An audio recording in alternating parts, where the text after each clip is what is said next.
With the frigid weather in much of the country this week, you may be longing for an escape. I know I am. And it looks like many Americans are already planning one. Travel bookings are way up in the new year. And you may be surprised to hear just where people are headed and how little some are paying to get there. Here to tell us all about it is CBS News travel editor Peter Greenberg. Good morning, Mr. Greenberg. Good morning, Mr. Mason. Take me away, Mr. Greenberg. Well, let's start with Portugal because I like this idea. I know you do. Well, you know, everybody's like enamored with Spain and France because they're all failed art history majors. They got to go see the painting they studied in school. See? And then they come out of the Louvre and they go, oh, it's so small.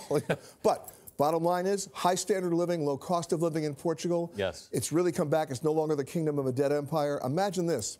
15 new hotels being built there right now and opening. 7 restaurants that have already gotten Michelin stars this year alone. Wow. Right? And then there's the Azores. People forget about the Azores. They have nonstop service from New York. The cool thing, though, TAP, the airline of Portugal, they'll fly to Lisbon, give you a 5-night stop over there, and then fly you on to any one of 65 destinations they fly to in Europe or Africa for the same price. So it's a great deal. That is a great deal. Yeah. Speaking of other good European deals, Malta.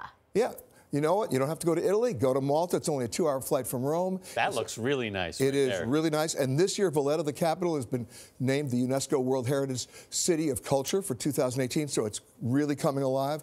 Medieval history here. Every world power at one point tried to govern Malta. Even Napoleon hung out there. Go to the island of Gozo. They make the most incredible olive oil, and you bring it home. I like olive oil. One of the hottest destinations last year was Iceland, but you're recommending an alternative, the Faroe Islands. Well, I'm going to give you a twofer today because the way you get to the Faroe Islands is you got to go through Iceland. It's midway between, let's say, the Norwegian Sea and the North Atlantic. Sounds cold. This time of the year, yes, but you plan for summer where you get 22 hours of daylight every day. Imagine 18 islands, 17 of which are connected by underground road tunnels. Wow. And it's Europe's smallest capital, only 20,000 people here. They even have their own symphony orchestra, great food, great fishing, and great history. All right, moving on to another non-traditional getaway, Chile. Yeah, this little string bean of a country, that's what it is, right? A long string bean. A long string bean of a country has an incredible coastline. It's got the driest desert in the world, the Atacama. It's got the fjords. It's got the Andes. It's got everything. And it's very accessible, and you use it as a hub in Santiago to go all the way out to Easter Island. Nice. Yeah. Let's leave South America and go north to Mexico, Baja California, which is actually not in the U.S.? No, it's not in the U.S., strange enough. But the cool thing about it is in North America. And what's great about Baja, you're dealing with hundreds and hundreds of miles of great coastline. It's all drivable. But the big secret is the wine.